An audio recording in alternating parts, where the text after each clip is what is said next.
Good morning all of you. हमने रसायन विज्ञान का पाठ 1 समाप्त कर लिया है। आज भौतिक विज्ञान का चैप्टर 1 यानी विज्ञान का चैप्टर 8 हम शुरू करेंगे। चैप्टर का नाम है गति, बल और कार्य। 3 चीज़ें हैं इसमें, गति, बल और कार्य। आज हम गति के बारे में समझेंगे। देखते हैं मोशन यानी गति क्या है। ऐसी वस्तुएं जिनमें समय परिवर्तन के साथ वस्तु की स्थिति में परिवर्तन होता है गति अवस्था में कही जाती हैं।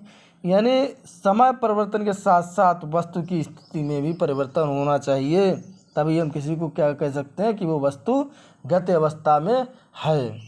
और स्थिर अवस्था भी देख लेते हैं। ऐसी वस्तुएं जिनमें समय परिवर्तन के साथ वस्तु की स्थिति में परिवर्तन नहीं होता है, यानी समय परिवर्तन होता है लेकिन स्थिति में, वस्तु की स्थिति में कोई परिवर्तन नहीं होता है, तो ऐसी वस्तुएं क्या है में कहलाएंगी, स्थिर अवस्था अथवा विराम अवस्था में कहलाएंगी यानी कहलाती हैं। ठीक, अब देखिए हम देखते हैं कि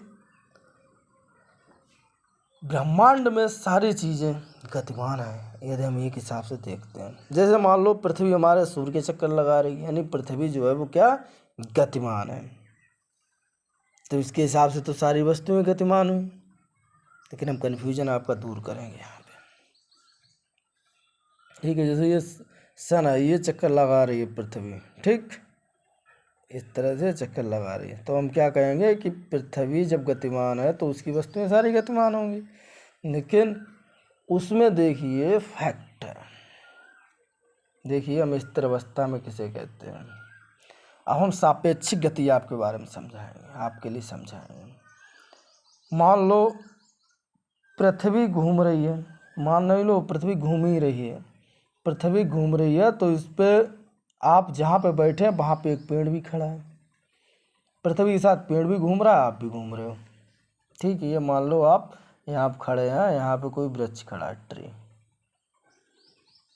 आप यहीं पे खड़े हैं 20 मिनट तक, तो आप उस 20 मिनट में इसके साथ अगर मान लो 2 मीटर की दूरी पर खड़े हो तो 2 मीटर की दूरी रही है ना। लेकिन पृथ्वी घूम रही है, आपका मोशन इस पेड़ के सापेक्ष निकाला जाएगा। यहाँ पे आप इस पेड़ के सापेक्ष नहीं चल रहे हैं, यानी आप इस पेड़ के सापेक्ष स्थिर अवस्था में हैं, ये कहा जाएगा। आप पेड़ के सापेक्ष स्थिर अवस्था में हैं। आप पृथ्वी पर खड़े हैं, पृथ्वी पर ही पेड़ खड़ा है, आप पृथ्वी के सापेक्ष भी स्थिर अवस्था में हैं, लेकिन आप सूर्य के सापेक्ष स्थिर अवस्था में नहीं हैं, आप सूर्य के सापेक्ष गतिमान हैं। अब देखिए यहाँ पर देखते हैं, मान लो कोई ट्रेन जा रही है इस तरह से, इसमें मान लो 2 आदमी बैठे हैं, ए और बी, ठीक।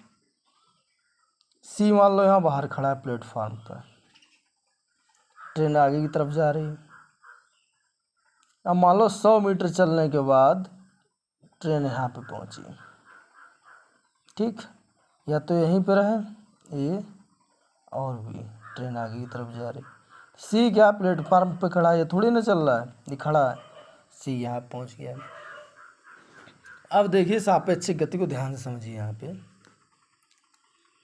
व्यक्ति ए बी एक दूसरे के सापेक्ष स्थिर है, जबकि ट्रेन यहाँ पे चल रही, स्टार्ट हो गई।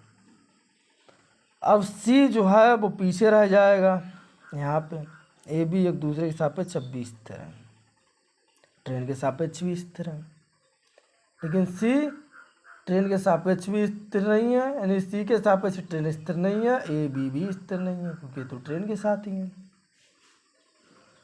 तो हम यहाँ पे कह सकते हैं व्यक्ति ए और बी एक दूसरे के सापेक्ष, अब ट्रेन के भी सापेक्ष स्थिर है, स्थिर अवस्था में, स्थिर